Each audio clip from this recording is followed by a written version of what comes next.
Mercedes-Benz Culiacán presenta análisis, opinión, crítica, la noticia del día, la mesa de los noticieristas, con Milton Rojo, Javier Cabrera y Francisco Arizmendi. Los noticieristas observando en vivo.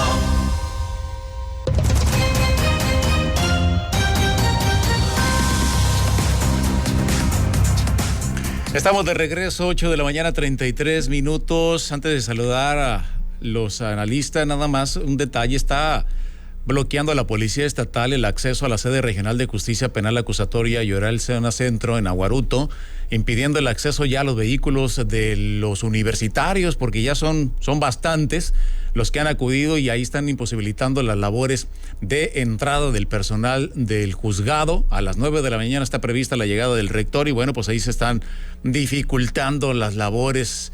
Le tendremos los detalles más adelante.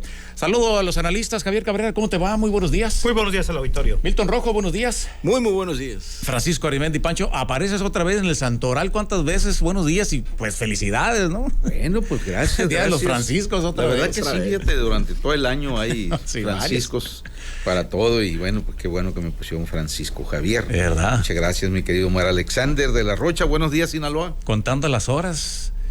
Sí, informarle a nuestro auditorio que hoy en la tarde pues cerramos nuestra etapa aquí en estas vacaciones. Nos vamos de vacaciones. Condenadotes. Vamos a descansar, vamos a dejar descansar a nuestro auditorio.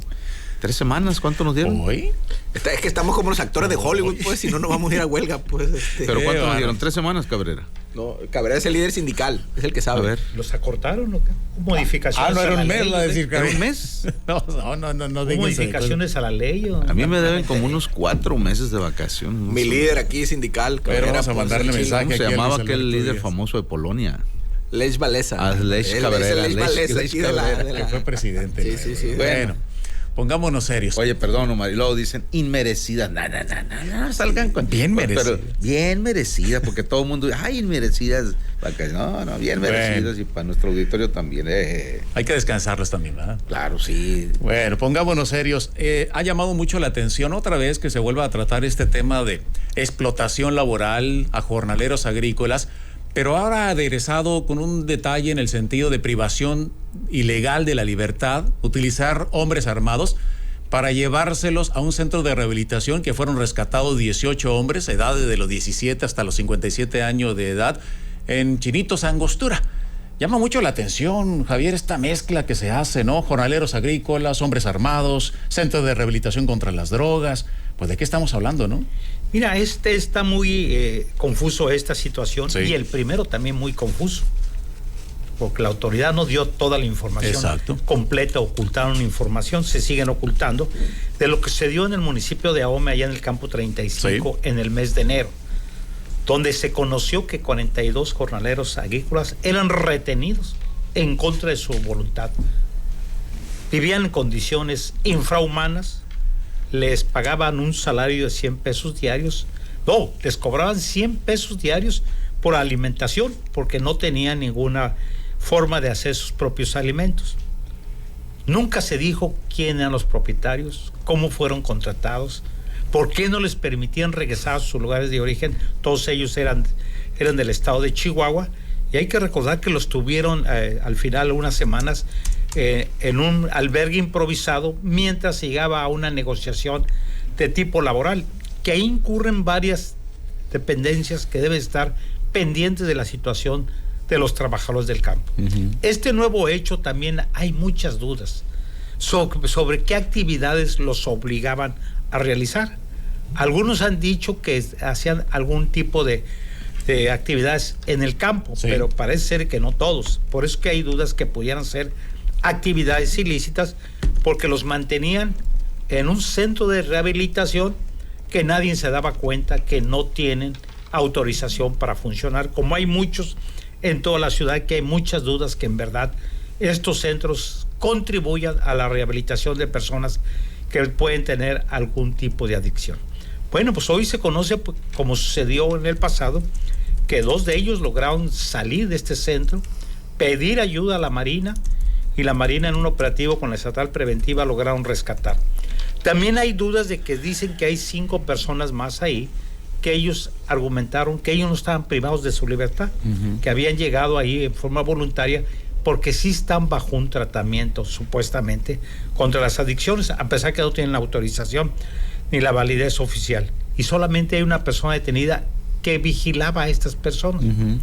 Y lo que hemos estado escuchando de algunos de ellos es que varios de ellos los fueron ubicando en varios puntos del municipio de ahí de la zona del Ébora. No todos los detuvieron en el municipio de Angostura por hombres armados que los obligaron, se los llevaron y los estaban obligando a trabajar largas jornadas con salarios ínfimos. Algunos hablan de 50 pesos, otros 100 pesos, pero no se tiene toda la información completa, posiblemente porque está en curso una investigación de la Fiscalía General del Estado, como sucedió también con el primer caso, pero que nunca se supo quién eran los propietarios, quién los retenía, bajo qué sistema los retenía, por qué la Secretaría del Trabajo no intervino, por qué no vigila, por qué la Secretaría de Salud no vigila también dónde viven estos jornaleros. Hay que recordar el escándalo que se armó también ahí en Juan José Ríos. Las cuarterías. Cuarterías que hubo niños muertos y muchos niños que todavía no se sabe, y tampoco sabe si a la autoridad está sancionando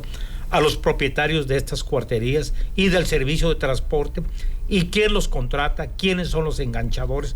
Hay toda una red ahí de actos ilícitos que la autoridad está obligada a investigar, pero no solamente la Fiscalía, varias áreas que corresponden al nivel estatal y algunas federales. En esta cadena de omisiones, Milton, ¿no? Sí, esta cadena de omisiones que son varios problemas que se juntan en sí, nada más en este caso, pero que tiene una punta del iceberg, que es la sobreexplotación laboral, y que con ello genera mayores utilidades para los empresarios legales o ilegales. ¿Por qué? Porque se juntan estos problemas que tenemos aquí: la precarización, luego las adicciones. O sea, tenemos personas que se dedican a una labor en el campo a las cuales se les paga poco, o sea, se les precariza su mano de obra. Pero aparte, te pago 100, pero devuélveme 50. O sea, estamos volviendo a las tiendas de raya. Que las tiendas de raya, hay que decir, históricamente no empezaron con Porfirio Díaz, empezaron con el presidente Juárez. Díaz las perfeccionó, ¿no? Pero bueno, entonces seguimos con esta parte de las tiendas de raya, en donde, te pago 100, pero échame para acá 50, y al final del día tú no gastas tanto en esa manutención, pero ganas con ello. Entonces acumulas ganancias, acumulas dinero, precarizando a gente que pudiese ser adicta y que pudiese, y que aparte pues le empobreces la manera de ganarse la vida. Entonces, aparte que es adicta, se encierra en un centro de rehabilitación, y ya adentro estoy especulando, pudiese ser que generaran otro trabajo ahí adentro, donde aquí estás adicto, no pagas, vas a trabajar aquí. Pudiese, estoy teorizando. Y ahí pagan, y ahí sí te pones de acuerdo con el del anexo y hacen el trabajo. Sacan el trabajo, y por esa mano de obra, ¿qué pasó? Entonces, son temas que tienen que ver con la Secretaría del Trabajo, que tiene que ver con el Consejo Sinaloense contra las Adicciones. ¿Por qué? Porque estás llevando mano de obra precaria a un centro, o sea, que aparte la precarizas más, o sea, porque al llevar al centro de rehabilitación es supuestamente para rehabilitarse, no. Puede ser que estés ocultando que vas a seguir sobreexplotando esa mano de obra. ¿Por qué? Porque no tiene acceso ni abogados, ni tiene acceso, no tiene voz, pues. Entonces pasa este tipo de situaciones y ves que está pasando esta situación donde a gente que están presuntamente rehabilitando, adentro también la están explotando laboralmente. Sí, porque se sabe que si no tienes para pagar en estos centros de rehabilitación, el alojamiento, la alimentación, el tratamiento, entre comillas, que te dan, lo pagas con trabajo. Ya sea en la calle, ir a botear, ir a juntar el alimento, pero aquí estamos hablando de que si andaban flojos, de acuerdo a las versiones que dan los propios rescatados, los azotaban con una manguera o una tabla, o sea, les daban de comer nada más frijol y pura agua y los mandaban a trabajar al campo agrícola en el Cebollín, dicen ellos. Pues ¿cuánta gente los tenía sometidos? Y estamos hablando pues de quiénes y cómo, porque no hay ni uno detenido, Francisco. Va a estar difícil que haya detenidos. ¿Por qué? Porque bueno, ¿quiénes son los únicos que se atreven a hacer este tipo de operativos? O sea, ¿quién te va a tablear? ¿Quién te va a pegar con una manguera o algo? Pues alguien que en extremo sabe que tiene la garantía de la impunidad y el control ahí de la zona. Digo, no ocupa uno que le dé embolia para estos tipos de situaciones. Aquí lo increíble es quienes usaban la mano de obra, es decir, ya en recolectando el cebollín en los campos agrícolas, no se daban cuenta del estado y cómo eran trasladados estos jornaleros. Digo, no se percataban en unas instalaciones que están ahí a la vera del camino, ahí donde estaba una gasolinería. Sí, una gasolinería. ¿No? Entonces, de donde el tránsito vehicular es intenso y permanente, y tú yo pasé algunas ocasiones por ahí, pasabas y decías, bueno, aquí es un grupo de alcohólicos anónimos, centro de rehabilitación, pues qué bueno que están haciendo esta buena obra. ¿Cuándo se imagina uno el infierno que se estaba viviendo ahí, ¿no? Entonces, creo que ¿a qué le va a apostar la autoridad? Salvo que nos demuestre lo contrario, pues al olvido. Porque si eran jornaleros agrícolas, esclavos del jornal, sometidos, secuestrados, golpeados, maltratados, bueno, ¿quiénes usaban su mano de obra en el campo? O sea, ¿quiénes eran los propietarios? ¿Quiénes son los propietarios de esos campos agrícolas? Y así nos vamos a ir al olvido hasta que, como ocurrió por allá por los rumbos del campo 35, me parece, pues volvamos nuevamente a tener historias de este tipo, o del tipo de los niños que murieron allá en las cuarterías por los rumbos de Juan José Ríos y todas esas partes. Desafortunadamente esto es así, nunca hay culpables. Y ya después intervienen los abogados, y hay alguna parte involucrada, llegan a acuerdos. Imagínate qué es lo que quiere ahorita uno de los secuestrados ahí, que era golpeado, que no es ni de Sinaloa. Denme el pasaje y me regreso a mi casa. Y no pongo denuncia o retiro denuncia, no sabemos si esto se siga de oficio. Y bueno, pues quien debe de dar la cara aquí de manera inmediata, pues es la fiscal del estado, Sara Bruna. Sí, ya presentaron la denuncia, ayer mismo presentaban la denuncia, ya hay denuncia precisamente al respecto, pero pues como bien dice Francisco y lo has mencionado, Javier, pues pasa todo, pero no pasa nada, ¿no? Y durante 6 meses dice que estuvieron cautivos. 6 meses. Entonces, las familias de estas personas, y hay que recordar que en el primer caso que en enero pasado que se supo, porque alguien habló con el alto comisionado, llegó a Naciones Unidas el asunto, del campo y 35. Naciones le hablaron al gobierno de Sinaloa, y fue cuando intervino el gobierno de Sinaloa. Bueno, y la autoridad no se daba cuenta de lo que estaba sucediendo ahí en el campo 35, que tenían retenidas a 42 jornaleros agrícolas vecinos del estado de Chihuahua, que no les permitían regresar a sus lugares de origen. O sea, los tenían. Ya es un asunto que también pues habrá que recordar, pero hace ya unos 15, 20 años en el otro hubo un escándalo, un caso más escandaloso, porque ahí eran miles de jornaleros que no les permitían salir del campo porque decía que se les iba, ¿no? Pero sí, bueno, ahí sí se dio, pues se conoce que si les pagaban y trabajaban las horas que eran adecuadas, pero el problema es que no les dejaban salir. Entonces, estas medidas que se están haciendo, y ahí el asunto es que, pues, recordar que tuvo una negociación con los dueños para que les pagaran los que les adeudaban, que no fue una situación fácil. Tardaron varias semanas, tuvieron que darles asistencia al gobierno del estado y al gobierno municipal en un albergue provisional hasta que les pagaron y regresaron a sus lugares de origen. Y todos los delitos, incumplimientos que se incurrió en ese asunto, pues ahí quedaron.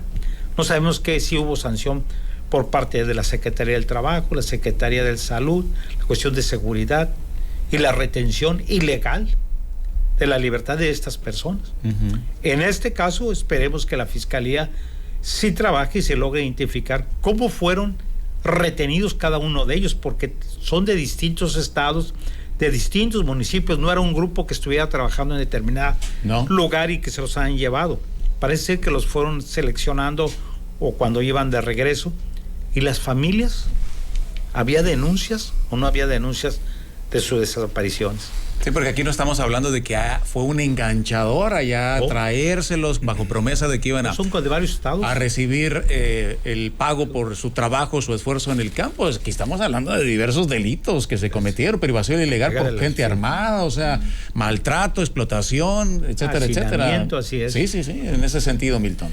Bueno, son formas de cómo acrecentar la ganancia de alguien que invierte, ¿no? Sobreexplotación, hacinamiento, precarización de la mano de obra. Pues ¿quién va ganando? El que invierte. Digamos, en términos, el capitalista. En función de eso, ¿dónde es donde ese tipo de gente se topa con pared? Cuando más adelante tienes clientes o negocias con gente que tiene una moral distinta. ¿Y a qué voy con la moral distinta? Cuando, por ejemplo, en el panel de negociación del TEMEC, ¿qué le van a decir en el tema agrícola? Cuando vayan cerrando estas partes agrícolas, les van a decir, oye, a ver, ¿cómo que estás haciendo dinero? ¿O cómo es que estás haciendo esto sobreexplotando y utilizando adictos y utilizando niños? Porque los gringos eran muy buenos para hacer negocio y para negrear, pero antes que nada te ponen la moral, que tienen una moral protestante, tienen otra ética para ese tipo de situaciones. Entonces ahí es donde los van a poner contra la pared. ¿Y qué va a pasar? Que muchos buenos agricultores, muchos buenos productores, por esos 3, 4, 5, 6 que abusan y que carecen de algún principio moral. ¿Por qué? Porque parte de la ética protestante es que el otro también tiene divinidad, también es valioso. No puedes abusar de él y no puedes generar eso. O sea, no puedes abusar de esa persona porque es igual que tú. Entonces, al tú abusar de eso, el que es bajo ese cariz dice, yo no puedo hacer negocios con alguien que es así. Por eso ve cómo en muchas situaciones te dicen, hey, cómo se vino el tema del abuso laboral infantil.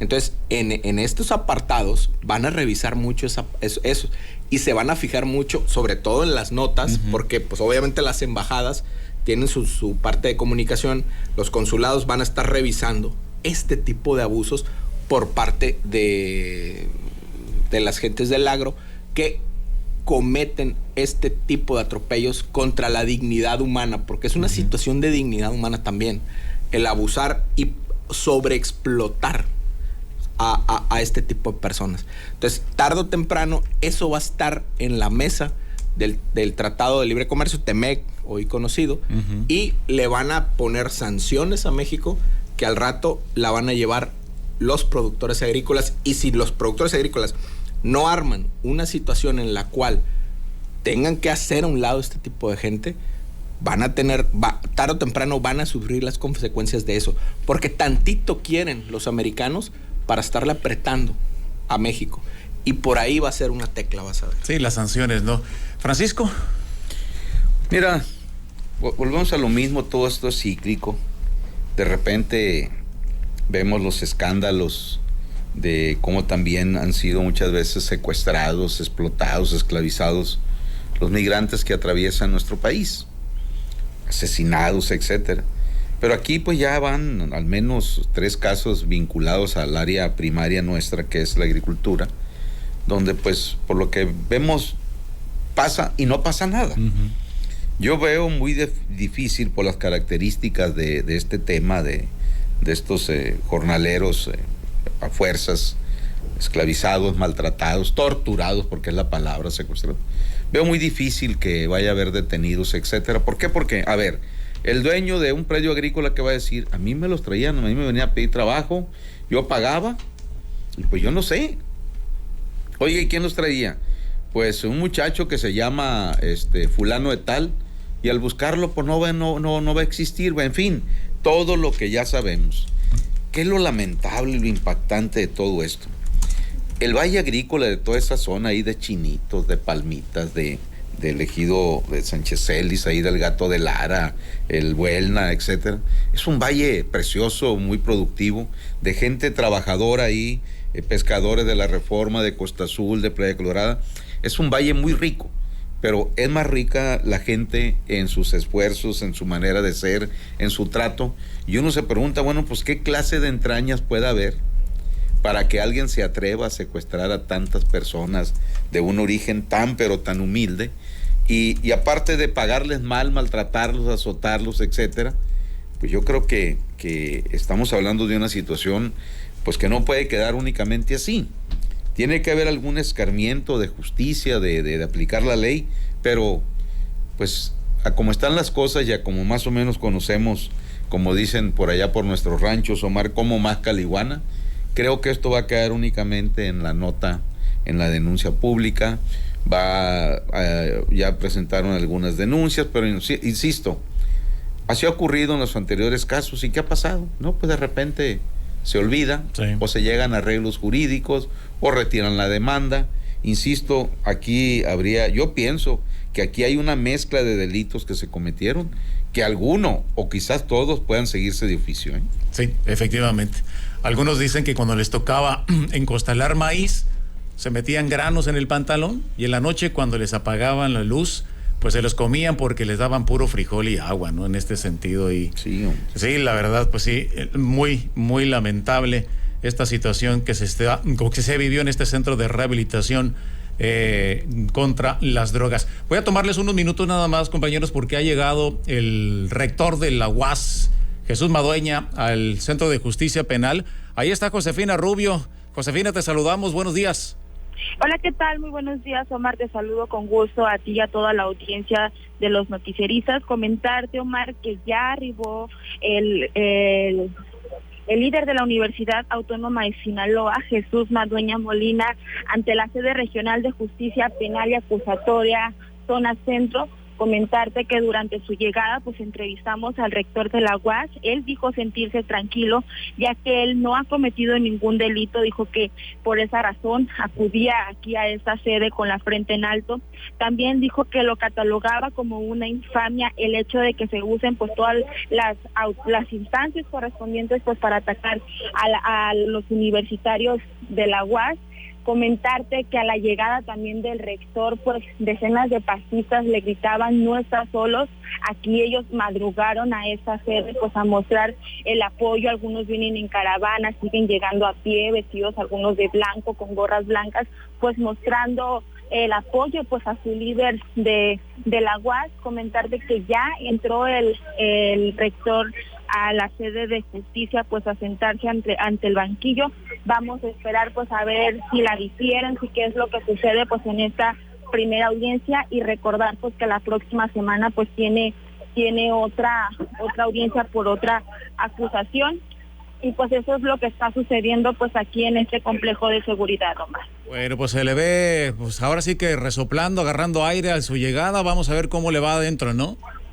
Es correcto, él dijo que se sentía tranquilo, que nunca se imaginó estar en una situación de estas. Sin embargo, pues dijo que acudía con la frente en alto, y pues aquí llegó casi barrido, ¿no? Porque tenía que entrar a las 9, llegó como 8:50, abordó, platicó con los medios de comunicación, también saludó pues a todos los guasistas que están aquí afuera pues en su apoyo, más. Muy bien, Josefina, muchas gracias, buenos días. Pendientes, buenos días.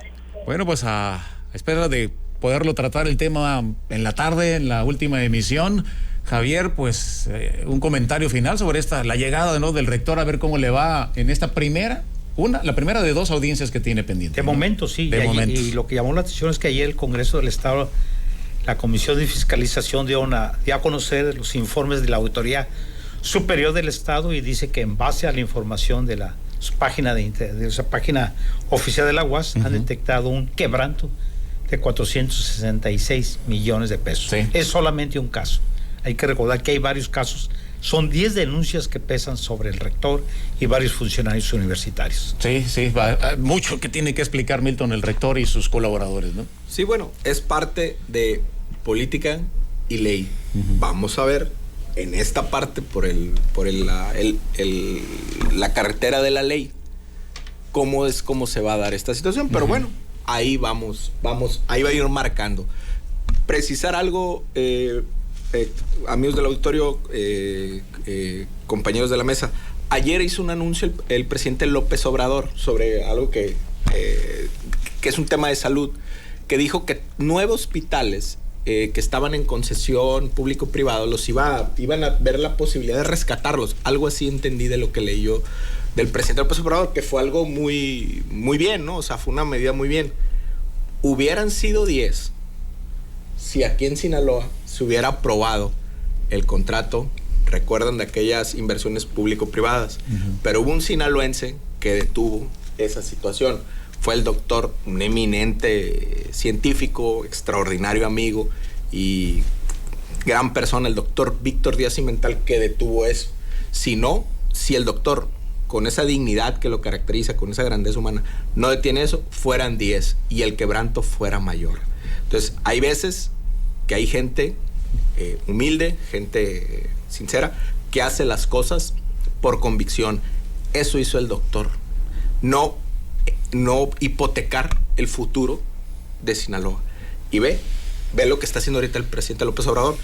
Va a tener que retomar esos hospitales. ¿Por qué? Porque hay un quebranto.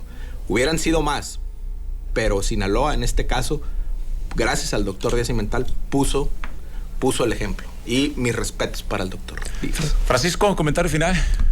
Abundando en lo que dice Milton sobre el doctor Víctor Díaz Cimental, orgullosamente mi compadre, por cierto, al paso del tiempo, fue, aparte de su dignidad, el conocimiento que él tiene sobre el tema de salud. No en balde, pues fue 12 años secretario de salud, fue director del Hospital General aquí de Culiacán y sobre todo, pues se formó al lado de uno de los científicos más reconocidos de México y con trascendencia internacional, como es el doctor Ignacio Madrazo, también un neurocirujano muy de mucho prestigio. Y bueno, en su momento, pues el gobernador Maloba, pues se molestó, se distanció del entonces diputado Díaz Cimental. Díaz Cimental, hay que decirlo, pues arriesgó hasta el pellejo, él lo sabía, aunque vive en una privada aquí, pues prácticamente violaron esa privacidad y le metieron un calambre y se metieron a robar a su casa, etcétera. Pero él se mantuvo, que tengo entendido que al paso del tiempo el propio Maloba le agradeció no haberse ejecutado o aceptado eso. ¿Por qué? Porque el diputado Díaz Cimental era en ese tiempo, aparte de su prestigio, su trayectoria y conocimiento, pues era el presidente de la Comisión de Salud, ¿no? Entonces, si no, olvídense cómo estarían ahorita las finanzas del gobierno de Sinaloa comprometidas con esas tristemente célebres APP, pero sobre todo, cómo le hubiera ido a Maloba cuando ayudó con todo, y con todo es todo, a que Quirino Ordaz Coppel ganara la gubernatura, y cómo lo agarró Quirino del buche, cómo lo trajo años trapeándolo. No, pues de ahí se hubiera agarrado, ¿no? Para el lomo te hace falta, ¿no? Francisco, muchas gracias. Donde vino a él el tema, ¿no? Buenos días, Sinaloa.